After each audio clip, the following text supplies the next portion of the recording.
খবর শুনছেন বাংলা সংবাদ থেকে। প্রতিদিনের মতো আজকেও নিয়ে চলে এসেছি বাছাই করা কিছু গুরুত্বপূর্ণ খবর নিয়ে। শুরুতেই শিরোনাম। বন্ধু বা আত্মীয়তা প্রমাণ শুধু নথিতে হয় না, অপরিচিত বলেই কিডনি দানে বাধা নয়, রায় ঘোষণা কলকাতা হাইকোর্টের। টুলুর সন্ধান কি মিলবে? কোথায় তিনি? ডুরান্ডো কাপে আবারও নামছে ইস্টবেঙ্গল। ককরোচ প্রতিবাদ আর কি নজরে? কেউ ফিরে পেয়েছেন সন্তানকে, কারো ভিটে উদ্ধার হয়েছে। দরবারে গিয়ে মুখ্যমন্ত্রীকে ধন্যবাদ জানালো 3 পরিবার। হিমশৈলে চূড়ামাত্র, টুলুর আত্মীয়ের বাড়ি থেকে 28 কোটি উদ্ধারের পরও বলছে পুলিশ, সোনা এসেছে দুবাই থেকে। টুলুর নির্দেশে সিউড়ি খামারবাড়ি থেকে নথি সরানোর চেষ্টা, গাড়ি আটকালেন স্থানীয়রা। বস্তা বস্তা ফাইল উদ্ধার পুলিশের। গভীর রাতে ঘটনার পুনর্নির্মাণ কেন? কি ঘটেছিল বারুইপুরে? এনকাউন্টার কাণ্ডে পুলিশের কাছে রিপোর্ট চাইল হাইকোর্ট। সিঙ্গুরের শিল্প প্রস্তাব, কেন্দ্র রাজ্য যৌথ উদ্যোগে কেমিক্যাল পার্ক তৈরি করার জন্য মুখ্যমন্ত্রী শুভেন্দুকে চিঠি বিজেপি রাজ্য সভাপতির। কলকাতা সহ দক্ষিণবঙ্গে কিছু জেলায় আগামী কয়েকদিন হালকা এবং বিক্ষিপ্ত বৃষ্টি, ভারী বর্ষণের সতর্কতা উত্তরবঙ্গে। অমিত শাহের ইস্তফার দাবির পাশাপাশি মোদীকেও নিশানা ককরোচের। রাজ্যসভায় প্রশ্ন ফাঁস, বিরোধী বিলে আপত্তি, বিতর্কে প্রিয়ঙ্কা। পাসপোর্ট তো বাতিল, হাসিনা কি করে ফিরবেন? ফিরলে কি করবে সরকার? জবাব দিলেন বাংলাদেশের আইনমন্ত্রী। ইরানে আবারও হামলা শুরু আমেরিকার, সোনাঘাঁটি নিশানা করে পরপর বোমা, বন্ধু দেশে প্রথমবার আঘাতের বদলা। এতক্ষণ শুনলেন সংবাদ শিরোনাম, এবার আসছে বিস্তারিত খবরে। বঙ্গোপসাগরে উপর ঘূর্ণবর্ত থেকে গভীর নিম্নচাপে দানা বেঁধেছিল, তার জেরে বিস্তর ঝড় বৃষ্টি হয়েছে দক্ষিণবঙ্গে। তবে আপাতত তার প্রভাব কিছুটা কমছে। নিম্নচাপ সরে গিয়েছে ছত্তিশগড়ের দিকে, তবে বর্ষার বৃষ্টিতে বিরাম নেই। দক্ষিণে প্রায় সর্বত্রই বিক্ষিপ্তভাবে বৃষ্টি চলবে আরও কিছুদিন। উত্তরে ভারী থেকে অতি ভারী বর্ষণের সতর্কতা জারি করেছে আলিপুর আবহাওয়া দপ্তর। শুক্রবার উত্তর 24 পরগনা, দক্ষিণ 24 পরগনা, মুর্শিদাবাদ, নদিয়া, বীরভূম, পশ্চিম বর্ধমানে বিক্ষিপ্ত বৃষ্টির সম্ভাবনা রয়েছে। সঙ্গে 2-1 জায়গায় ঘন্টায় 30 থেকে 40 কিলোমিটার বেগে ঝোড়ো হাওয়া বইতে পারে।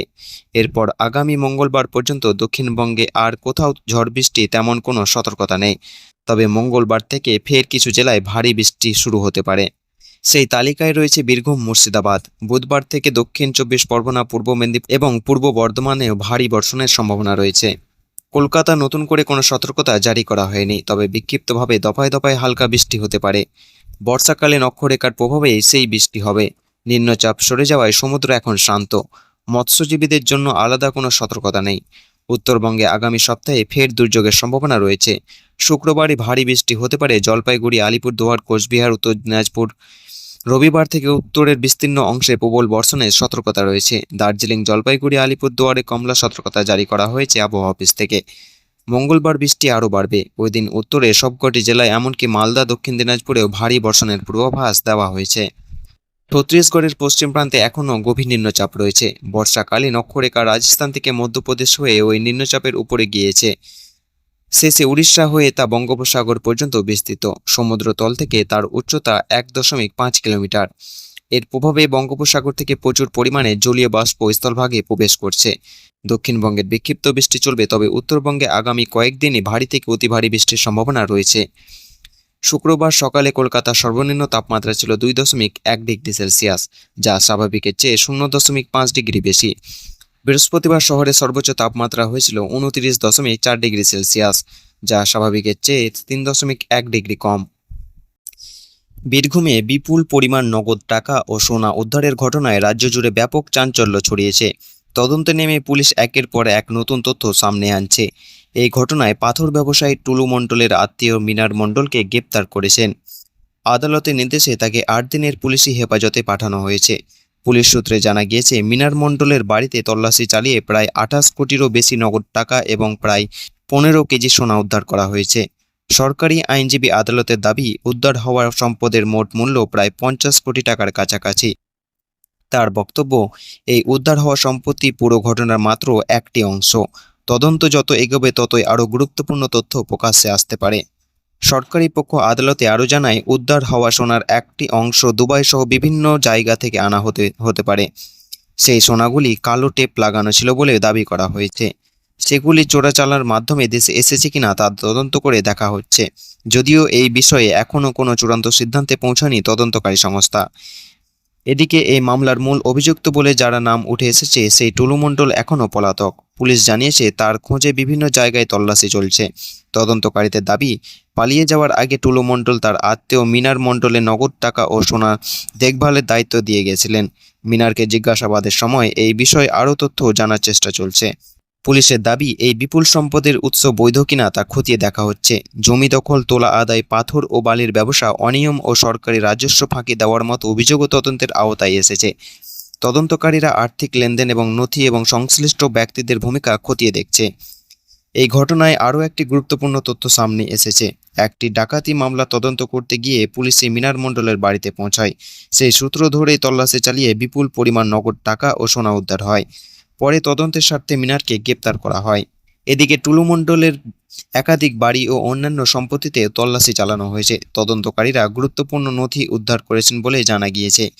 অভিযোগ রয়েছে কিছু নথি অন্যত্র সরিয়ে ফেলার চেষ্টা করা হচ্ছিল। সেই বিষয়টিও এখনও তদন্তের অংশ।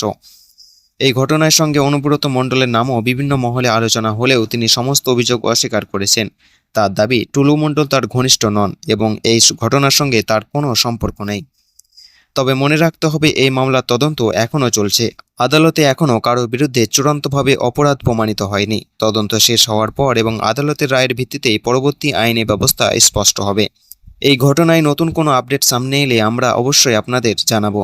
ভিডিওটি ভালো লাগলে লাইক করুন, শেয়ার করুন এবং এমন আরও নির্ভরযোগ্য খবর পেতে আমাদের চ্যানেলটি সাবস্ক্রাইব করতে ভুলবেন না। ধন্যবাদ। উত্তরে ভারী থেকে অতি ভারী বর্ষণের সতর্কতা জারি করেছে আলিপুর আবহাওয়া দপ্তর। শুক্রবার উত্তর 24 পরগনা, দক্ষিণ 24 পরগনা, মুর্শিদাবাদ, নদিয়া, বীরভূম, পশ্চিম বর্ধমানে বিক্ষিপ্ত বৃষ্টির সম্ভাবনা রয়েছে। সঙ্গে 2-1 জায়গায় ঘন্টায় 30 থেকে 40 কিলোমিটার বেগে ঝোড়ো হাওয়া বইতে পারে। এরপর আগামী মঙ্গলবার পর্যন্ত দক্ষিণবঙ্গে আর কোথাও ঝড় বৃষ্টি তেমন কোনো সতর্কতা নেই। তবে মঙ্গলবার থেকে ফের কিছু জেলায় ভারী বৃষ্টি শুরু হতে পারে। সেই তালিকায় রয়েছে বীরভূম, মুর্শিদাবাদ। বুধবার থেকে দক্ষিণ 24 পরগনা, পূর্ব মেদিনীপুর এবং পূর্ব বর্ধমানেও ভারী বর্ষণের সম্ভাবনা রয়েছে। কলকাতা নতুন করে কোনো সতর্কতা জারি করা হয়নি, তবে বিক্ষিপ্তভাবে দফায় দফায় হালকা বৃষ্টি হতে পারে। বর্ষাকালীন অক্ষরেখার প্রভাবে সেই বৃষ্টি হবে। নিম্নচাপ সরে যাওয়ায় সমুদ্র এখন শান্ত। মৎস্যজীবীদের জন্য আলাদা কোনো সতর্কতা নেই। উত্তরবঙ্গে আগামী সপ্তাহে ফের দুর্যোগের সম্ভাবনা রয়েছে। শুক্রবারই ভারী বৃষ্টি হতে পারে জলপাইগুড়ি, আলিপুরদুয়ার, কোচবিহার, উত্তর দিনাজপুর। রবিবার থেকে উত্তরের বিস্তীর্ণ অংশে প্রবল বর্ষণের সতর্কতা রয়েছে। দার্জিলিং, জলপাইগুড়ি, আলিপুরদুয়ারে কমলা সতর্কতা জারি করা হয়েছে আবহাওয়া অফিস থেকে।